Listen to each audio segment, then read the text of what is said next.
680's Richard Southern joins us now. Hello, Richard. Happy Monday. Happy Monday. How did you survive that wild weather weekend, Francis? We were out a lot because we had a hockey tournament, we had soccer, we had birthday parties, we had stuff to do, and we did it. It was okay. We had the snow tires on still. Oh, good. So. Yeah, it was a mess. It was harder walking, I think, than driving almost. Yeah, I think so. Let's talk about this story from the weekend. The CEO of Starbucks apologizing after two black men were arrested in a Philadelphia Starbucks over the weekend. Yeah, the video going viral, and it's alleged that police were called to this Philadelphia Starbucks location because the two men in question here hadn't ordered anything. They were waiting for another friend to show up. The employees allegedly alerted the authorities after the men refused to leave the Starbucks after asking to use the restroom without having purchased a drink. Issue is people hang out in Starbucks all the time without buying anything. You know, the Starbucks CEO, Francis, Kevin Johnson, he is winning praise for how he's dealing with this. This is what he had to say about the situation on Good Morning America this morning.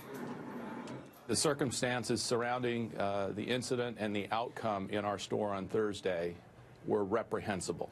They were wrong.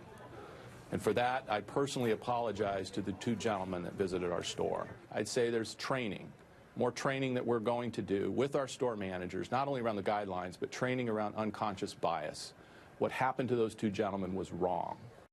So he immediately, Francis, got on a plane and flew to Philadelphia to deal with this, to apologize to them directly. They were released after Starbucks didn't want to press any charges. The stock actually moved higher, probably because of his quick response by the CEO. Well, he went on a big media tour over the weekend. He was on TV everywhere talking about it.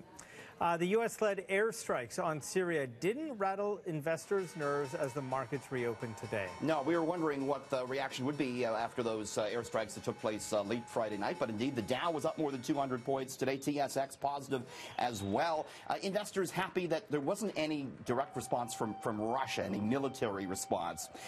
We did see gains for cannabis stocks on Bay Street for a second day. Afria, one of the big marijuana producers, in with better than expected earnings. And just within the hour, Netflix reporting better than expected earnings. That company adding 7.4 million new subscribers in the last 3 months. Still plans to spend $8 billion on original content this year.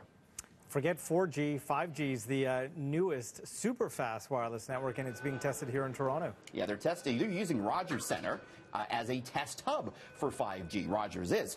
And this makes your LTE, Francis, look like child's play, so they say. It produces ultra-fast download speeds with very low latency. So it's said to cut the time between sending a request and the network response to a blink of the eye. So perfect for applications like driverless cars. We caught up with Rogers' Chief Technology Officer today. We're modernizing the network to be ready for 5G. So it's an investment in 5G already that will then simply require a software upgrade to enable 5G as and when the standards are finished.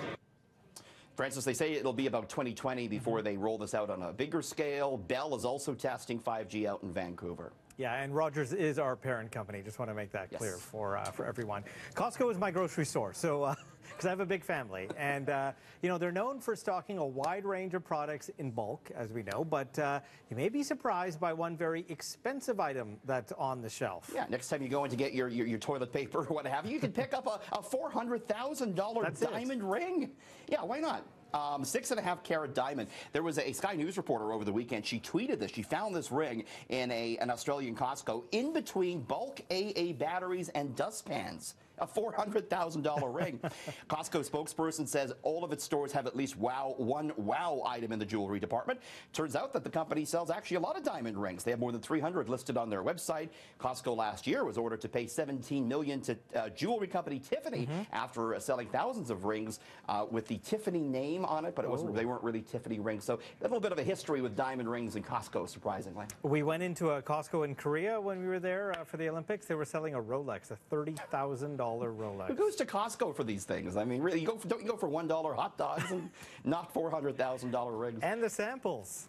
Don't forget the samples. But of course. So finally, coffee shops are struggling to keep a new trendy type of milk in stock. Yeah, this is it. It's oat milk, Francis. A Swedish company called Oatly makes this. They mix oats with water, add a proprietary enzyme to break down the starch. Baristas say they love oat milk for its light, hearty flavor. It's said to have a creamy texture that mimics real dairy and works well for latte art.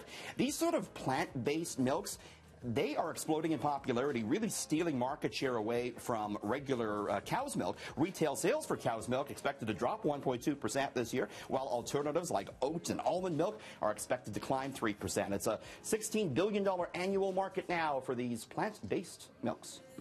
Okay, I'm expecting a party, and I'd like to see your designs. Of, yes, I'll show up with oat milk, and I'll do some latte art for you. Sounds good. Thank you, Richard. See you tomorrow. We'll see you tomorrow. Here's Amanda Ferguson.